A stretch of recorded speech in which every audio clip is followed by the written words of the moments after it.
इतिहास के पन्नों में दर्ज मुगल काल की भव्यता एवं क्रूरता एक छोटी सी दास्तान नहीं, ये इतिहास में घटित सभी घटनाओं की बारंबारता का एक सर्वसंपन्न अध्याय है, जिसे जानना हमारे लिए पूरे समंदर को खोजने जैसा ही है। एक संक्षिप्त वर्णन के लिए आप सभी का स्वागत है।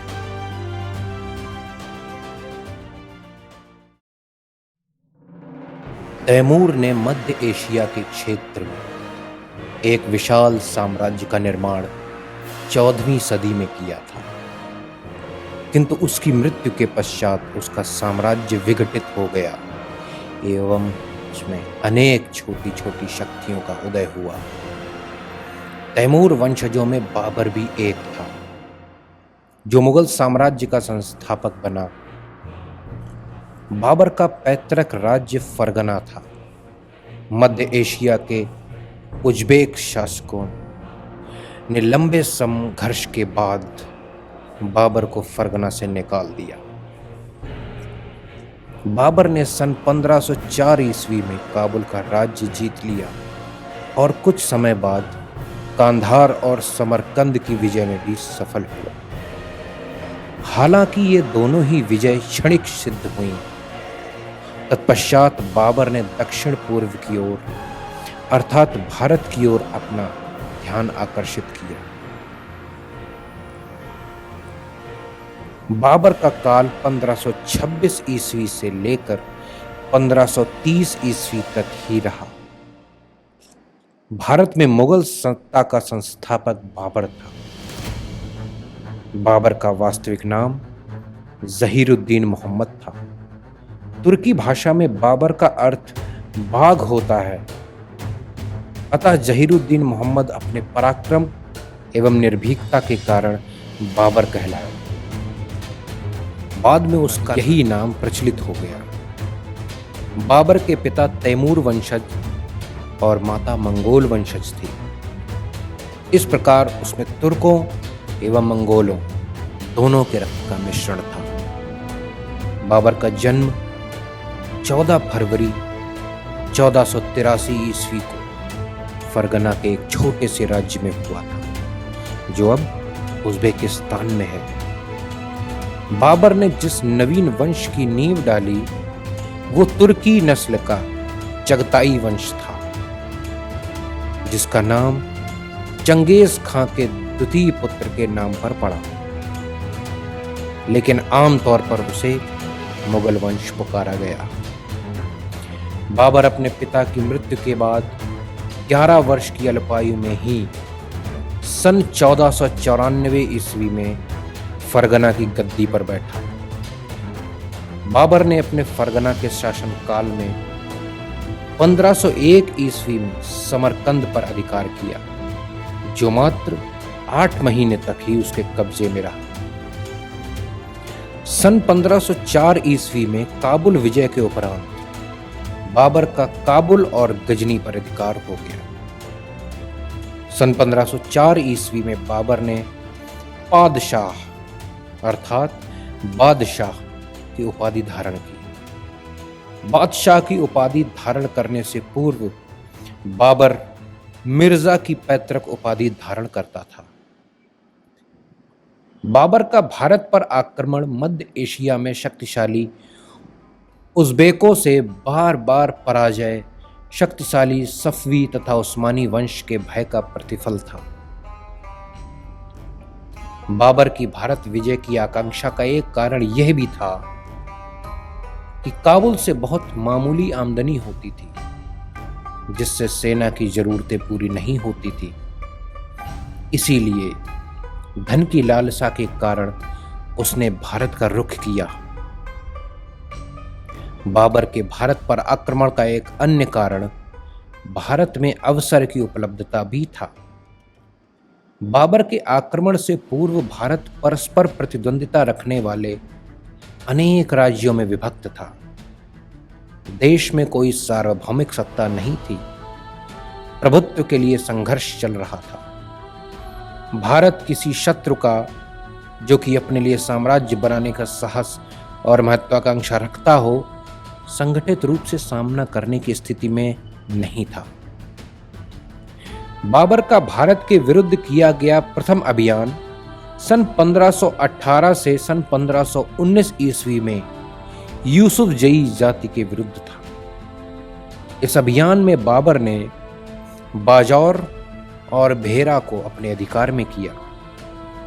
बाबर ने अपनी आत्मकथा बाबरनामा में लिखा है कि इस किले अर्थात बाजौर को जीतने में उसने बारूद एवं तोपों का प्रयोग किया था। सन 1519 ईस्वी में बाबर ने खैबर दर्रे पेशावर के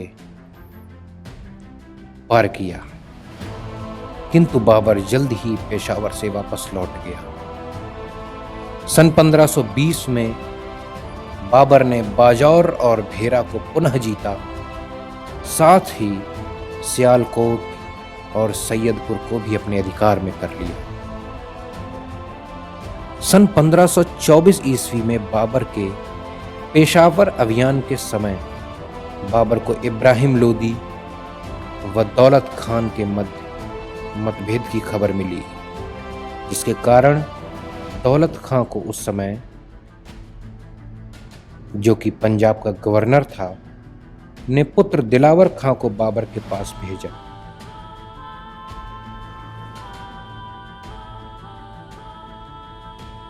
संभवतः इसी समय राणा सांगा ने भी बाबर को भारत पर आक्रमण करने के लिए निमंत्रण भेजा था। पानीपत का प्रथम युद्ध अप्रैल 1526 ईस्वी। पानीपत के युद्ध के समय इब्राहिम लोदी दिल्ली का सुल्तान था। अप्रैल सन 1526 ईस्वी में पानीपत के मैदान में दिल्ली के सुल्तान इब्राहिम लोदी एवं बाबर के मध्य भीषण युद्ध लड़ा गया। अंततः युद्ध में इब्राहिम लोदी मारा गया। इस युद्ध में बाबर ने पहली बार प्रसिद्ध तुगलका युद्ध पद्धति का प्रयोग किया। बाबर ने तुलगमा युद्ध का प्रयोग उज़्बेकों से ग्रहण किया था। इस युद्ध में बाबर ने तोपों को सजाने में उस्मानी पद्धति का प्रयोग किया। इस पद्धति में दो गाड़ियों के बीच व्यवस्थित जगह छोड़कर तोप को रखकर चलाया जाता था। पानीपत के युद्ध में बाबर के तोपखाने का नेतृत्व उस्ताद अली और मुस्तफा खान नामक दो अधिकारियों ने किया। पानीपत के युद्ध में इब्राहिम लोदी की हार से भारत में अफगानों की शक्ति क्षीण हो गई। युद्ध के पश्चात दिल्ली और आगरा समेत लोदी साम्राज्य के समस्त भागों पर बाबर ने अधिकार कर लिया। भारत विजय के उपलक्ष्य में बाबर ने प्रत्येक काबुल निवासी को एक एक चांदी का सिक्का उपहार स्वरूप प्रदान किया। अपनी इस उदारता के कारण उसे कलंदर की उपाधि दी गई। इस युद्ध में विजय का श्रेय बाबर ने अपने धनुर्धारियों को दिया। खानवा का युद्ध मार्च 1527 ईस्वी। खानवा युद्ध का प्रमुख कारण बाबर का पानीपत युद्ध के पश्चात भारत में रहने का निश्चय था। राणा सांगा की धारणा थी कि बाबर भी अन्य विदेशी आक्रमणकारियों की भांति देश को लूटकर वापस चला जाएगा। संभवतः इसी कारण उसने इब्राहिम लोदी के विरुद्ध बाबर को सहायता देने का आश्वासन दिया था। खानवा का युद्ध चित्तौड़ के राजपूत नरेश, राणा सांगा और बाबर के मध्य लड़ा गया। मार्च सन 1527 ईस्वी में राणा सांगा और बाबर की सेनाओं के बीच युद्ध आरंभ हुआ। खानवा के युद्ध में भी पानीपत युद्ध की रणनीति का उपयोग करते हुए बाबर ने राणा सांगा के विरुद्ध एक सफल युद्ध की नीति तय की। बाबर की आत्मकथा बाबरनामा में राणा सांगा और बाबर के इस युद्ध का विस्तार पूर्वक वर्णन किया गया है। खानवा के युद्ध में राणा सांगा की हार हुई। खानवा के युद्ध को जीतने के बाद बाबर ने गाजी की उपाधि धारण की। खानवा के युद्ध में बाबर ने शराब के प्रयोग पर पूर्ण प्रतिबंध लगाने के साथ ही जिहाद का नारा दिया। खानवा युद्ध में अपने सैनिकों का मनोबल बढ़ाने के लिए बाबर ने मुसलमानों से वसूल किए जाने वाले तमगा कर अथवा व्यापारिक कर को समाप्त कर दिया गया। बाबर के अन्य अभियानों में जनवरी 1528 ईस्वी में चंदेरी का युद्ध बाबर और चंदेरी के शासक मेदिनी राय के बीच हुआ। इस युद्ध में मेदिनी राय पराजित हुआ तथा हजारों की संख्या में राजपूतों का कत्ल किया गया। ये विजय बाबर के लिए मालवा जीतने हेतु सहायक सिद्ध हुई। बाबर ने मई सन 1529 ईस्वी में घाघरा के युद्ध में बिहार तथा बंगाल की संयुक्त अफगान सेना को पराजित किया, जिसका नेतृत्व महमूद लोदी ने किया था। इन युद्धों के पश्चात बाबर का भारत पर स्थायी रूप से अधिकार हो गया। इस प्रकार बाबर का साम्राज्य बदख्शां से बिहार तक फैला था, जिसमें काबुल, पंजाब व आधुनिक उत्तर प्रदेश का क्षेत्र सम्मिलित था। 26 दिसंबर सन 1530 ईस्वी को बाबर की आगरा में मृत्यु हो गई। बाबर केवल 4 वर्ष तक भारत पर शासन कर सका। बाबर की मृत्यु के बाद उसके शव को आगरा के आराम बाग में रखा गया, किंतु बाद में बाबर की अंतिम इच्छानुसार उसका शव काबुल ले जाकर दफनाया गया और काबुल में ही उसका मकबरा भी बनाया गया। बाबर एक योग्य शासक, कुशल सेनापति, लेकिन महत्वाकांक्षी बादशाह था। बाबर कुषाणों के बाद ऐसा पहला शासक था जिसने काबुल एवं कांधार को अपने पूर्ण नियंत्रण में रखा। बाबर ने पहली बार युद्ध में तोपखाने और युद्ध की नई तुलगमा युद्ध पद्धति का प्रयोग किया। बाबर ने सड़कों की नाप के लिए गज-ए-बाबरी का शुभारंभ किया। बाबर अपने साथ 2 महत्वपूर्ण खेल भी भारत लाया था, जिसमें गंजीफा अर्थात ताश का खेल, इश्कबाजी अर्थात कबूतरों का खेल 2 शामिल थे, लेकिन इश्कबाजी उसका प्रिय खेल था। बाबर ने एक नए तरह के छंद मुबैया का सृजन किया। अलंकार शास्त्र पर रिसाले-उस-सज नामक पुस्तक लिखी और खत-ए-बाबरी नाम से एक नई शैली का आरंभ किया। पद्य की रचनाओं में उसके द्वारा किया गया संकलन दीवान था, जो कि तुर्की पद्य में श्रेष्ठ स्थान रखता था। बाबर तुर्की भाषा का विद्वान था। उसने तुर्की भाषा में आत्मकथा बाबरनामा अर्थात तुजु के बाबरी की रचना की। बाबर बागों को लड़ाने का बड़ा शौकीन था। उसने आगरा में ज्यामितीय विधि से एक बाग लगवाया, जिसे नूर-ए-अफगान कहा जाता था, परंतु अब इसे आराम बाग कहा जाता है। वही आराम बाग जो आगरा में स्थित है, जहां पर बाबर के शव को रखा गया था। बाबर ने शाहरुख नामक चांदी का सिक्का भी चलाया। उसके द्वारा रचित तुर्की भाषा की कृति बाबरनामा को तुज के बाबरी भी कहा जाता है। बाबर की आत्मकथा का अनुवाद पायंदा खां तथा अब्दुल रहीम खान खाना ने फारसी और मिसेस बेवरिज ने इंग्लिश में किया है। बाबर प्रकृति प्रेमी था और भारत की जलवायु का वर्णन भी करता है, लेकिन कहता है कि यहाँ नदियों और पहाड़ों के सिवा कुछ भी नहीं है। बाबरनामा में उसने 5 मुस्लिम राज्यों बंगाल, दिल्ली, मालवा, गुजरात व बहमनी तथा 2 हिंदू राज्य विजयनगर तथा मेवाड़ का भी उल्लेख किया है।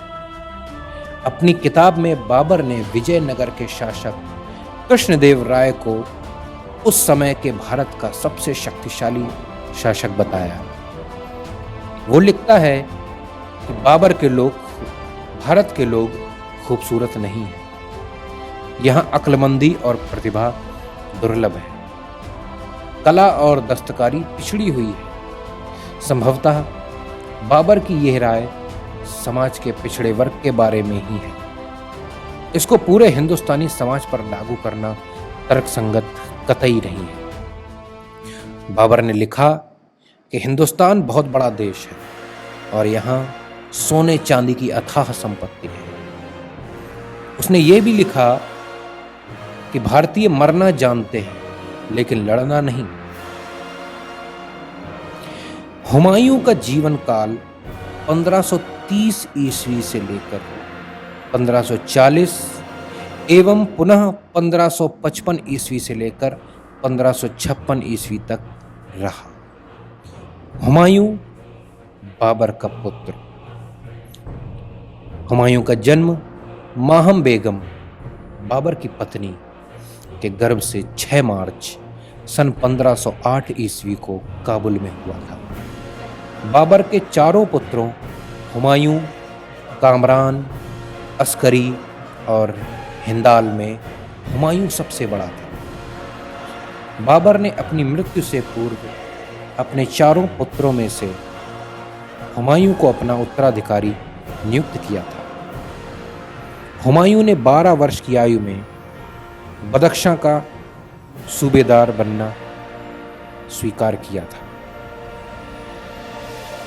26 दिसंबर सन 1530 ईस्वी में बाबर की मृत्यु के पश्चात 30 दिसंबर सन 1530 ईस्वी को 22 वर्ष की आयु में आगरा में हुमायूं का राज्याभिषेक कर दिया गया। शासक बनने के बाद हुमायूं ने अपने भाइयों को भूप्रदेश प्रदान किया, जिसमें अस्करी को संभल, हिंदाल को मेवात और कामरान को काबुल और कांधार दिया। लेकिन बाद में असंतुष्ट कामरान ने लाहौर और मुल्तान पर भी कब्जा कर लिया। हुमायूं की प्रारंभिक कठिनाइयां उसके राज्याभिषेक के पश्चात शुरू हो गई थी। राज्याभिषेक के बाद उसको आंतरिक कठिनाइयों का सबसे ज्यादा सामना करना पड़ा। कालांतर में उसके भाइयों ने उसका साथ नहीं दिया। हुमायूं के सबसे बड़े शत्रु अफगान थे, क्योंकि वे तो बाबर के समय से ही मुगलों को भारत से खदेड़ने के लिए प्रयासरत थे। बाबर अपने साम्राज्य को संगठित करने और उसकी उचित शासन व्यवस्था करने में सफल नहीं हुआ था। मिल्सन ने लिखा है, जब बाबर की मृत्यु हुई तो पूर्वकालीन मुसलमान राजवंशों की भांति मुगल राजवंश की जड़ें भी भारतीय भूमि पर जम नहीं सकी थीं। हुमायूं का अपने भाइयों को साम्राज्य में हिस्सा देना उसकी सबसे प्रारंभिक भूलों में एक बड़ी भूल माना जाता है। बाबर ने दिल्ली पर अधिकार करने के पश्चात वहां के राजकोष को खुले हाथों अपने सैनिकों में वितरित किया। पानीपत की युद्ध की विजय के बाद काबुल की जनता को चांदी के सिक्के वितरित किए। परिणाम स्वरूप बाबर की इस अपव्ययी नीति के कारण राजकोष खाली हो गया। हुमायूं ने भी शासक बनने के पश्चात आर्थिक स्थिति सुधारने का प्रयास नहीं किया और न ही धन का अपव्यय रोकने का प्रयास किया। परिणाम स्वरूप साम्राज्य आर्थिक दृष्टि से कमजोर हो गया। बाबर ने खानवा के युद्ध में राणा सांगा को परास्त किया था। बाबर के अंतिम समय में राजपूत पुनः संगठित होने लगे। इस बार राजपूतों का नेता राणा सांगा का पुत्र रतन सिंह था, जो मुगलों को भारत से निष्कासित करने के लिए दृढ़ संकल्पित था। हुमायूं की प्रारंभिक कठिनाइयों में अफगान समस्या सर्व प्रमुख थी। राजपूतों के साथ साथ अफगान सरदार भी पुनः अपना राज्य प्राप्त करने की चेष्टा कर रहे थे। पानीपत के युद्ध में यद्यपि इब्राहिम लोदी पराजित हुआ और मारा गया, लेकिन इससे अफगान शक्ति का उन्मूलन नहीं हुआ। इब्राहिम लोदी का भाई महमूद लोदी बंगाल के शासक नुसरत शाह की सहायता से पुनः अपने पैतृक राज्य को प्राप्त करना चाहता था। बिहार में शेर खान भी स्वतंत्र राज्य स्थापित करने का स्वप्न देख रहा था तथा मुगलों को भारत से निकालना चाहता था। इब्राहिम लोदी का चाचा आलम खां भी गुजरात के शासक की सहायता लेकर दिल्ली पर अधिकार करना चाहता था। हुमायूं ने सन 1531 ईस्वी में कालिंजर के शासक प्रताप रुद्रदेव पर अपना पहला आक्रमण किया। कालिंजर के किले पर आक्रमण के समय ही उसे यह सूचना मिली कि अफगान सरदार महमूद लोदी बिहार से जौनपुर की ओर बढ़ रहा है। अतः कालिंजर के राजा प्रताप रुद्रदेव से धन और सैनिकों की क्षतिपूर्ति लेकर हुमायूं वापस आगरा लौट आया। सन 1532 ईस्वी में दोहरिया नामक स्थान पर हुमायूं की सेना और महमूद लोदी की सेना के बीच युद्ध हुआ। युद्ध में महमूद लोदी की पराजय हुई। सन 1532 ईस्वी में हुमायूं ने चुनार किले का घेरा डाला। हुमायूं के चुनार के किले पर आक्रमण के समय ये किला अफगान नायक शेर खान अर्थात शेर शाह सूरी के अधीन था। 4 महीने लगातार किले को घेरे रहने के बाद शेर खान अर्थात शेर शाह सूरी एवं हुमायूं के बीच एक समझौता हो गया।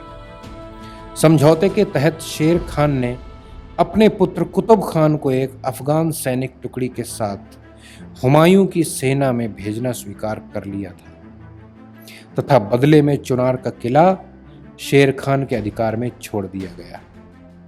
सन 1534 ईस्वी में बिहार में मोहम्मद जमान मिर्जा एवं मोहम्मद सुल्तान मिर्जा के विद्रोहों को हुमायूं ने सफलतापूर्वक दबाया। सन 1535 से 36 ईस्वी में हुमायूं का गुजरात के शासक बहादुर शाह से सारंगपुर में संघर्ष हुआ। ऐसा माना जाता है कि मुगलों से संघर्ष के लिए बहादुर शाह ने तुर्की के कुशल तोपची रूमी खां की सहायता से एक बेहतर तोपखाने का निर्माण कराया था। हालांकि हुमायूं के युद्ध में बहादुर शाह की पराजय हुई और वह मांडू भाग गया। इस तरह हुमायूं द्वारा मांडू एवं चंपानेर पर विजय के बाद मालवा एवं गुजरात उसके अधिकार में आ गए। कुछ समय बाद बहादुर शाह ने पुर्तगालियों के सहयोग से एक बार फिर से गुजरात एवं मालवा पर अधिकार कर लिया। लेकिन फरवरी 1537 ईस्वी में बहादुर शाह की मृत्यु हो गई। गौड़ जो बंगाल की राजधानी थी उसके आसपास स्थानीय सरदारों से उसका युद्ध हुआ जिसमें अत्यधिक मौतें भी हुईं। इसी कारण हुमायूं ने इस जगह का नाम जन्नताबाद रख दिया। बंगाल से लौटते समय हुमायूं एवं शेर शाह सूरी के बीच बक्सर के निकट चौसा नामक स्थान पर 27 जून सन 1539 ईस्वी को युद्ध हुआ जिसमें हुमायूं परास्त हुआ। हुमायूं एक भिश्ती अर्थात निजाम की सहायता से अपनी जान बचाने में किसी तरह सफल रहा। ऐसा माना जाता है कि जिस भिश्ती की सहायता से हुमायूं अपनी जान बचाने में सफल रहा था उसे हुमायूं ने एक दिन के लिए बादशाह बनाया और भिश्ती ने चमड़े के सिक्के जारी किए। इसका उल्लेख गुलबदन बेगम की रचना हुमायूं नामा में मिलता है। चौसा के युद्ध में सफल होने के बाद शेर खान अर्थात शेर शाह सूरी ने अपने को सुल्तान घोषित किया और शेर शाह की उपाधि धारण की। साथ ही अपने नाम के खुतबे भी पढ़वाए तथा सिक्के ढलवाने का आदेश दिया। सन 1540 ईस्वी में हुमायूं ने अपने भाई हिंदाल और अस्करी की सहायता से बिलग्राम कन्नौज को जीतना चाहा, लेकिन हुमायूं की असफलता ने यहाँ भी उसका साथ नहीं छोड़ा। हुमायूं की इस युद्ध में असफलता के बाद शेर शाह सूरी ने सरलता से आगरा और दिल्ली पर अधिकार कर लिया। इस तरह हिंदुस्तान की राजसत्ता एक बार फिर से अफगानों के हाथों में आ गई। हुमायूं की असफलता का कारण साम्राज्य की बंटवारा था। बाबर ने मृत्यु से पूर्व ये इच्छा प्रकट की थी कि हुमायूं अपने भाइयों के साथ अच्छा व्यवहार करे।